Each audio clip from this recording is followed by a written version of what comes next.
Good afternoon and welcome to St. John's Lafayette Square. My name is Robert Fisher. I'm the rector of St. John's. Very glad to welcome all of you here for this very special ceremony where we rededicate our bell tower. We only do this once every 200 years or so. The purpose of today is to thank the donors who gave so generously, who really stepped up for this campaign. To thank our friends who have offered their support and their neighborliness, our volunteers, our staff of St. John's who poured their heart and soul into this project, and our entire broad church family who have been along this journey with us for the better part of this year. We have some very special dignitaries with us. We are honored to have you here. Thank you for joining us. I want to say a special word of appreciation to our U.S. Naval Academy midshipmen. We have completely, to our surprise, quite a few have volunteered because they wanted to be here and support, and they ushered at the 11 o'clock service and now are ushering and helping for this service. We have our friends from Gallers who are celebrating their 175th anniversary, so they're doing 175 acts of service, and this is one of them. They're here also lending their support. We have an individual who's a member of the community who owns a painting of St. John's, which was done by Childe Hassam. Childe Hassam, the famous painter who painted the flags in the avenue, the painting that hangs in the Oval Office. There's a painting of St. John's painted by him that is rarely seen because it's never been in the public domain, and it's going to be here after the service. It's going to be set up here that you can enjoy. And not only that, we have a Lego St. John's, which is about this big, which was created by one of our talented parishioners who basically this was his COVID project. And it's actually remarkable. It is not only a detailed, full depiction of St. John's, but the whole interior of the church is accurately rendered as well. And many other things that you'll hear more about immediately following the reception that we have outside. There's a lot that we learned when we did this project. I think the most important thing to say is when we built the scaffolding and we went up and had a close look at the bell tower, we were surprised at just how bad it was. We had no idea. When you see the bell tower from the ground level and you look up and the sun is shining on it, you just don't realize how much the years and the weather and the critters had taken a toll. And you can see in our brochure, you can see some of the pictures that give a close-up. I'm so proud that we were able to address the needs so that this tower could stand. Anybody who worked on this project, we had many opportunities to make well-informed, sometimes difficult, sometimes obvious decisions to make sure that the bell tower that stands now is going to last for many, many generations. And I'm proud of the work that we've done, which is a gift to those who are coming after us. Every step of the way, thanks to a great team, we were able to achieve this. I will say more about the team in a few minutes. But first, let us say a prayer of rededication. This comes from the Episcopal Service for Occasional Worship. If you would all please stand.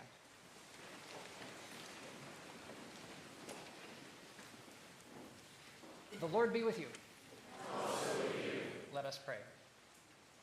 Ever-living God, watchful and caring, our source and our end. All that we are and all that we have is yours. Accept us now as we rededicate this place to which we come to praise your name, to ask for forgiveness, to know your healing power, to hear your word, and to be nourished by the body and blood of your Son. Be present always to guide and to judge, to illuminate and to bless your people. Make this a temple of your presence and a house of prayer for all people, and a beacon of your grace made available to this world which often is grace-starved. May it be here that we are made one with you and with one another, so that our lives are sustained and sanctified for your service. In your holy name we pray. Amen. Please be seated.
Good afternoon. My name is Carol Quillen, and I serve as president of the National Trust for Historic Preservation. And on behalf of all of us at the National Trust and the preservation community all over the country, I'm here to express our boundless and abiding gratitude to the St. John's community for the time and the effort and the care that you've given to restoring this beautiful bell tower. It's hard. It takes a lot of energy, takes money, takes patience, can't get frustrated. It takes a lot of time.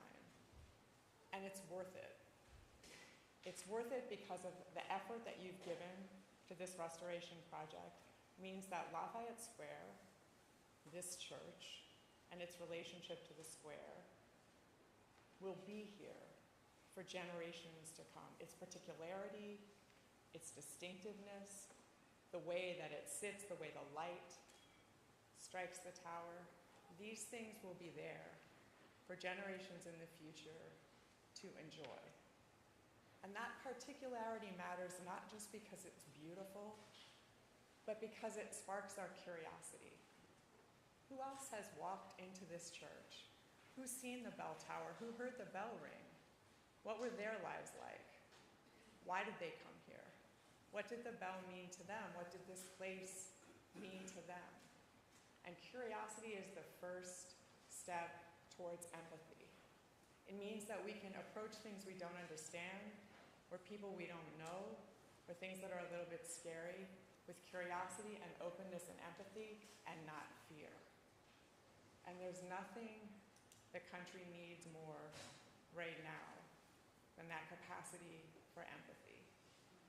So restoration, while it might not seem like it, is really a path towards cultivating in all of us a spirit of curiosity and empathy that opens us to the world and to connections with one another, and especially with people who are different, people who might otherwise scare us. This place is also important, of course, because of the way it shows us how to be in the world, to live with love, to walk with humility, and to imagine a world that we can't yet see. So on behalf of all of us at the National Trust, please accept our undying gratitude for the extraordinary gift that you've given not only to people alive today, but to our children and our grandchildren. Thank you.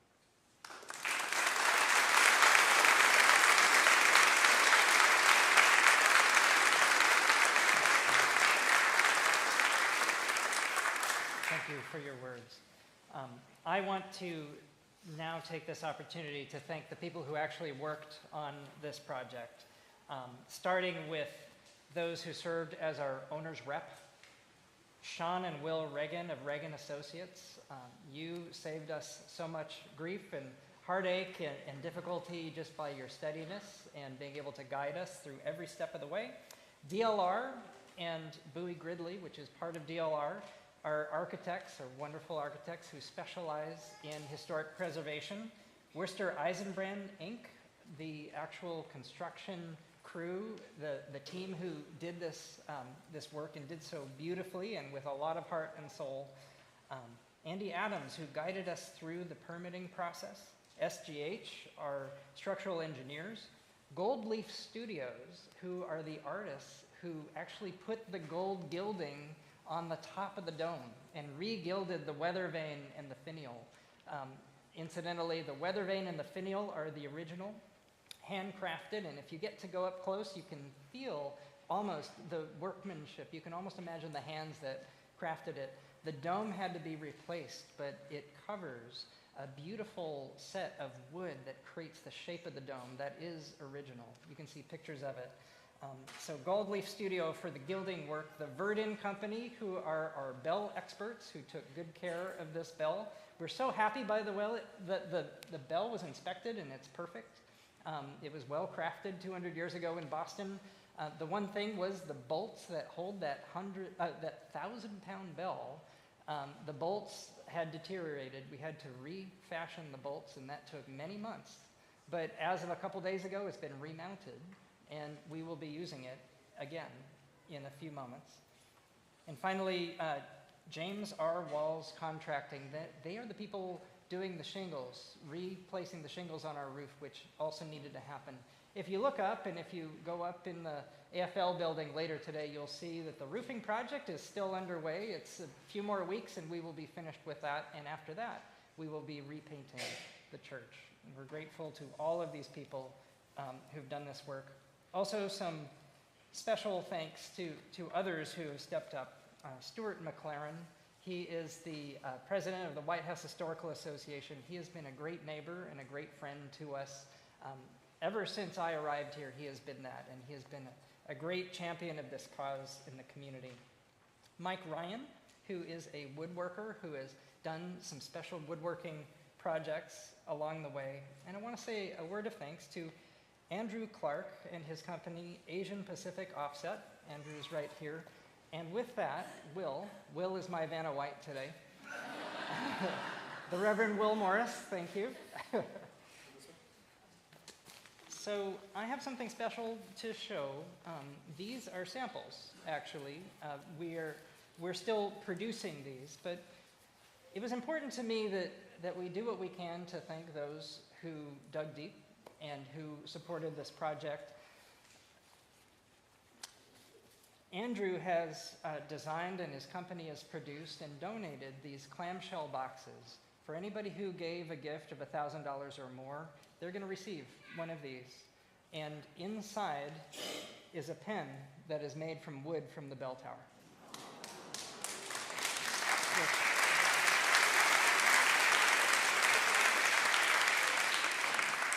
And for those who were able to donate $25,000 or more, they'll receive one of these boxes, which can be put on a bookshelf. And inside, there's a pen, and there's also a piece of wood from the tower. It's really a remarkable thing. You can see the nail holes. Each one is different. You can see the tight grain, because this is old growth, 1822 harvested Virginia pine. And inside will be a great letter from me. This is not that. This is just a prop. It's a letter from the White House, but it looks super. So I put it there. And so a big thank you to Andrew and your company for making these things possible.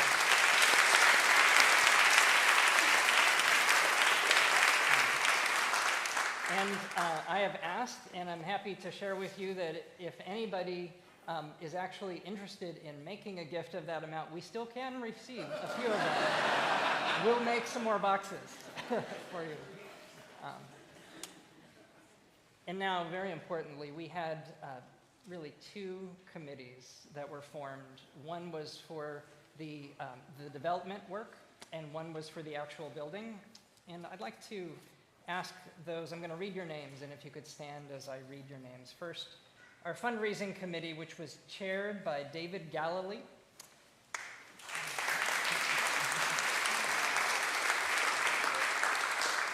I know David's not shy. Go ahead, stand and remain standing.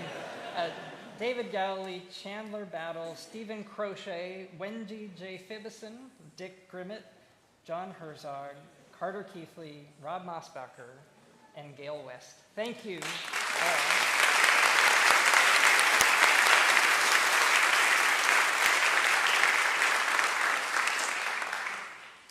The building committee, which was chaired by the wonderful Chase Rind. Chase, he's coming back from the areas. He attended the Rock and Roll Hall of Fame induction, and he just got back. That's real. Thank you, Chase.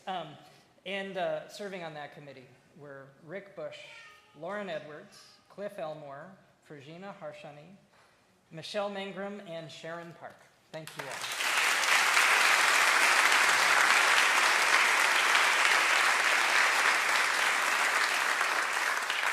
And there's one very, very special person that I want to thank, and I actually want to ask you to come forward. I'm going to embarrass you.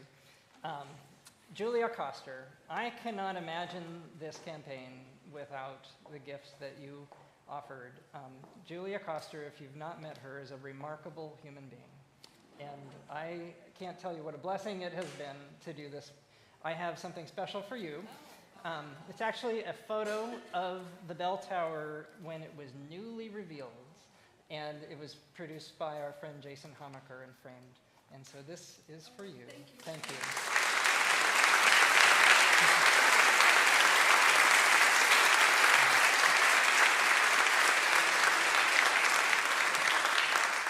I was going to ask a couple others to come forward. I see, Chase, you're not going to be able to do that. David and Chase, thank you both for what you did. Again, we couldn't have achieved this without the leadership and the effort that you both shared. So let's thank them.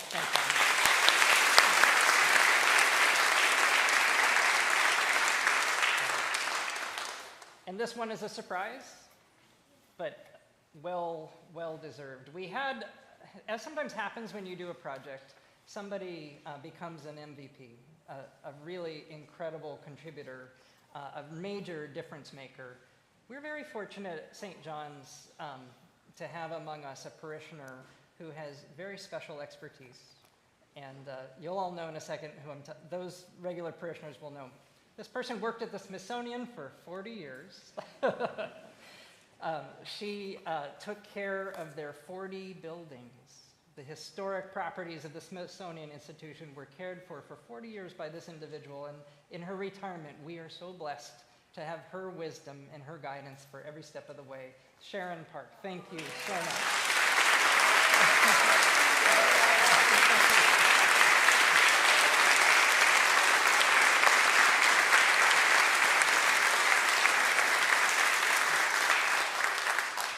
And that is a segue to something that is a way to thank all of you, something that we're making available. Unfortunately, I have to say, while supplies last. And Sharon got inspired. We noticed that as the construction was going on, there were these little nails were falling on the ground, on the scaffolding. And whenever any of us were going up on the scaffolding, or if Sharon was on site, we would scoop up the nails because the construction folks were going to just throw them away. And we were looking at these nails. They're rusty, but each one tells a story. They are handmade. And here, you can see. No two are alike. There are many different sizes that we've collected. They're all rusty. These handmade items held literally that tower together for 2 centuries. And they've done their service, and now they're retired. What we decided to do was to create a way that people could take one of these home. And so we don't have enough for every single person to take one, but we're asking for those who are most motivated, first come, first serve. You are welcome, 1 per household. You will find these available. And we are so glad that you can take this memento to remember what has been done and what has stood for all these years. A little fun thing too, I've asked in the catering of the reception afterwards, it's too early to have actual cocktails. We're gonna have a mocktail of a rusty nail. And if you've ever had an actual rusty nail, you'll be glad it's just the mocktail. It's gonna be more delicious than a real one. And then the final thing that I want to note here is that we are going to honor everybody who gave at any level. All names will be included on the donor plaque. That's going to be installed permanently inside the bell tower, and it'll be there forever. We have printed the names of all who've contributed. Many of the contributions were made in honor or in memory of various people. We've done our very best to capture all this information, but I encourage you to look and let us know if an edit needs to be made. Now's the time before we create the plaque. We would love for your input to do that. And really, the most important thing is thank you. So thank you all for that. Now I will invite us to sing together out of the hymnal, hymn number 657. Let's stand and sing together.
It would sound self-aggrandizing, but I'm the man who needs no introduction. Here I am. I'm really honored to be here. I want to thank Mr. Fisher, everyone, Clark for inviting me again.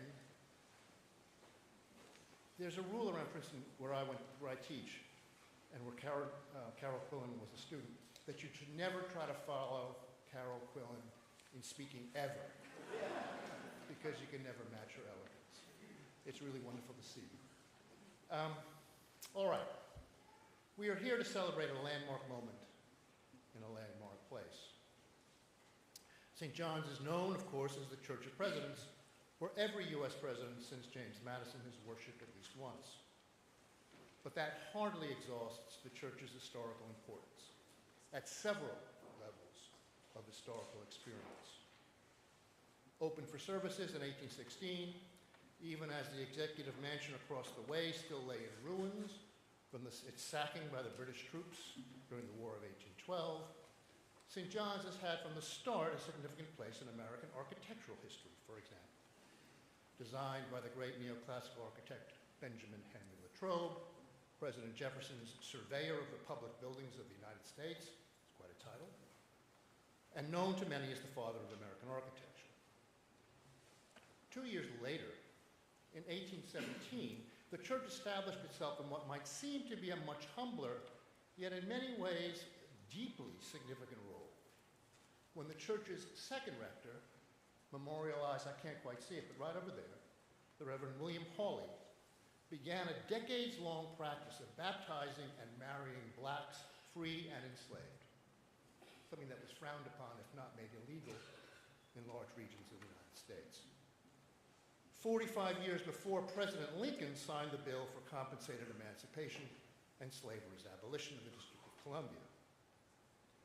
101 years after Lincoln signed that bill, on August 28, 1963, St. John's held a morning prayer service that helped kick off the milestone March on Washington. And that's just barely for starters of the historic importance of this place. These are not mere names and dates. They are living connections between the past and the present that we neglect at our peril. Today we complete an act of restoration that renews one of those vital connections. In the early 19th century, every church needed its bell. Bells served numerous functions beyond calling worshipers to service, to weddings, to funerals. They served civic functions as well, not least important marking the time, or serving as neighborhood fire watch alarms. The two functions, civic and spiritual, were distinct and separate in the way that the framers in Jefferson and Madison had always imagined they ought to be. But as a part of a secular landscape, the presence of a church, none more importantly than St. John's, inevitably had civic as well as spiritual effects, a fact of the early republic that I think is well worth pondering today. Partly in recognition, in fact, of that larger public service, President James Monroe arranged to subscribe $100 in public funds towards the purchase of St. John's Church's bell.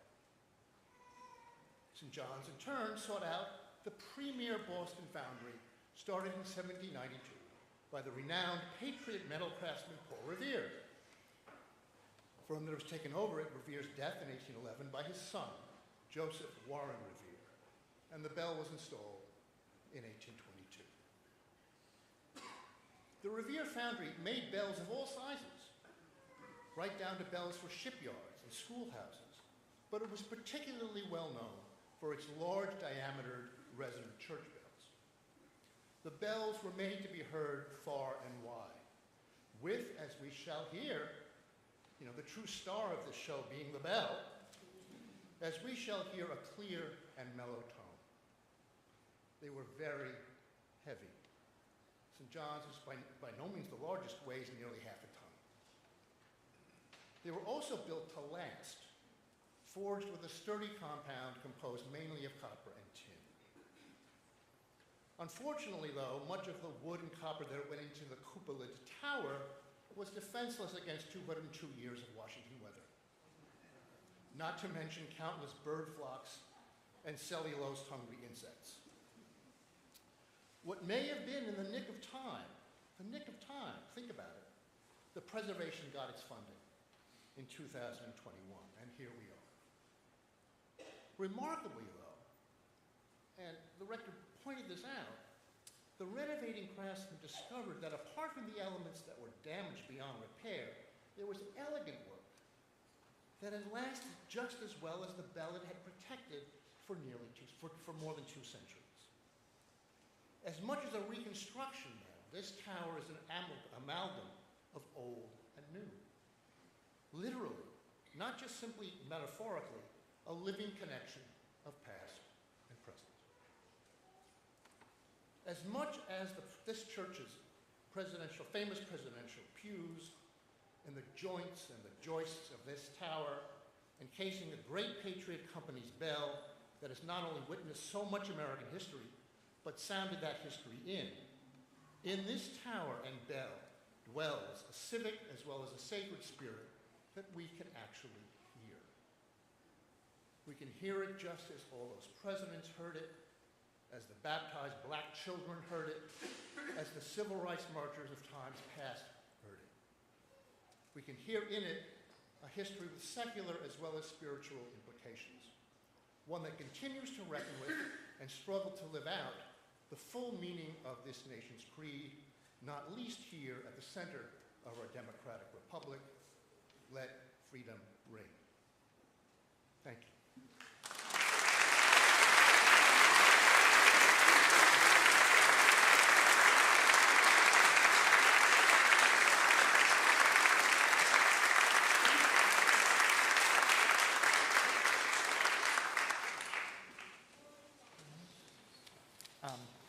Thank you to Professor Willentz, and now it's our honor to welcome the mayor to offer some remarks as well.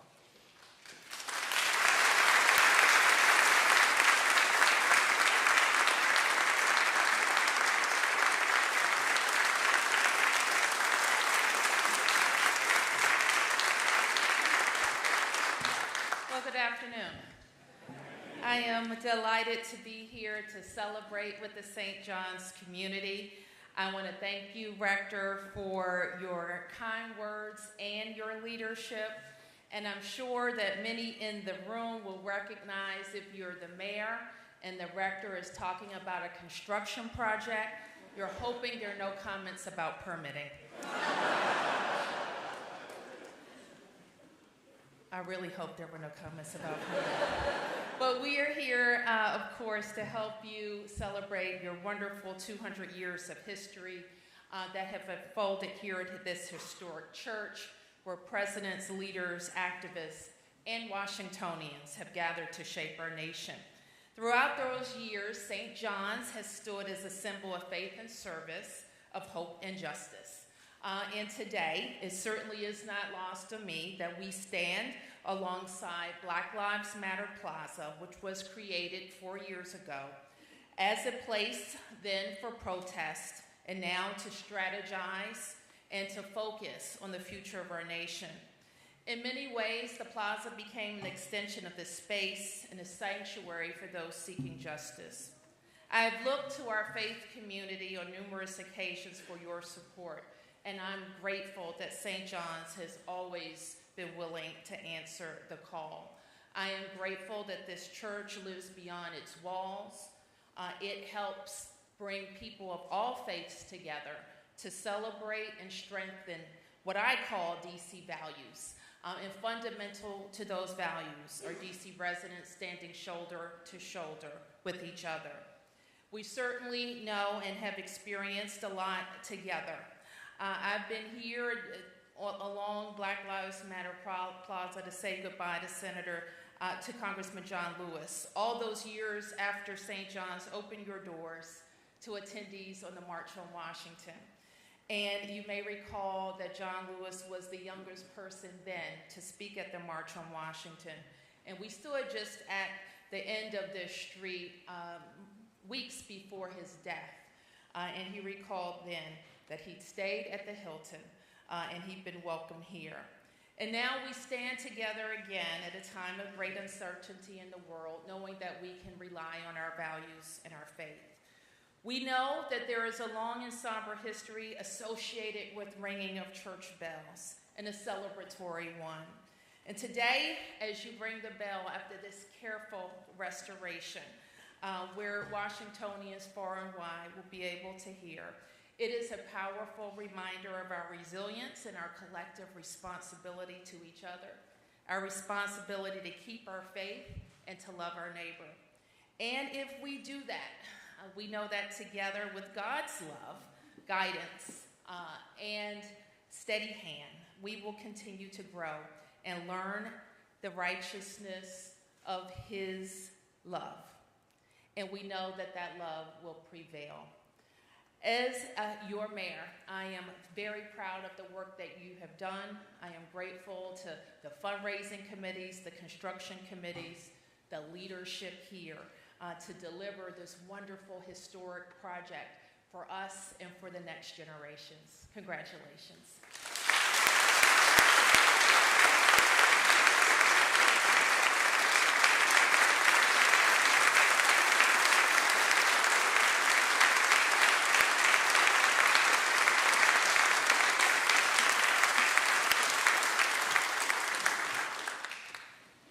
Just a few short final remarks. In a minute after this concludes, we're going to be treated to a wonderful reception out in front of the church on the plaza. And it's catered. You'll see there's Rusty Nail mocktails. We got all that. But very special to us, our next door neighbors, the AFL-CIO, are offering us a chance that anybody who wants to go up in their elevators and to see the view from above, it is not to be missed.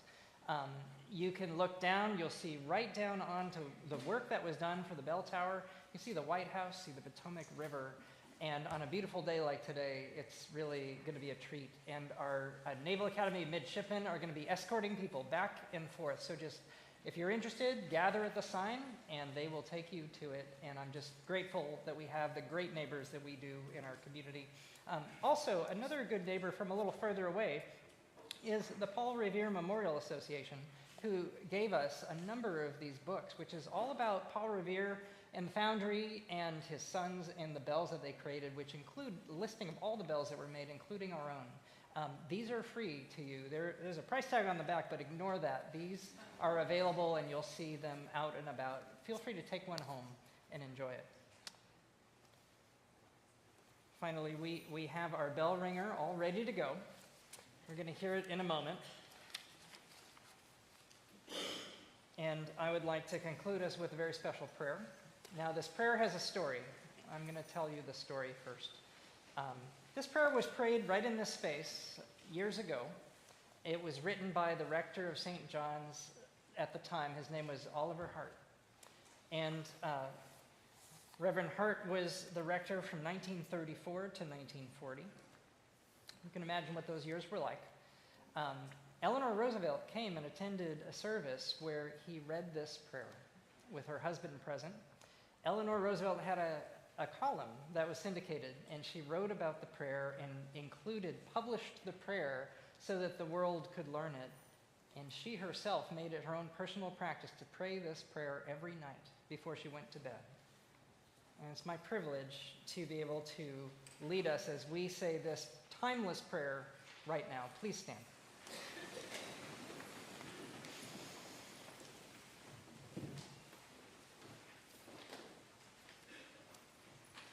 Our Father, who has set a restlessness in our hearts and made us all seekers after that which we can never fully find, forbid us to be satisfied with what we make of life.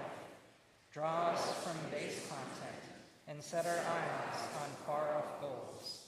Keep us at tasks too hard for us, that we may be driven to thee for strength.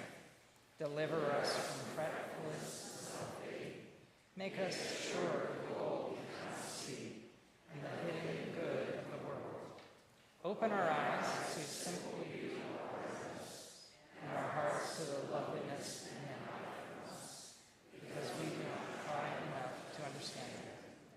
Save us from ourselves and show us a vision of a world made new.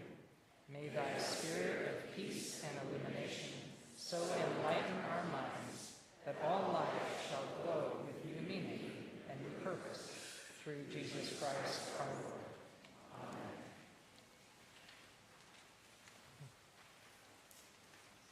Thank you all.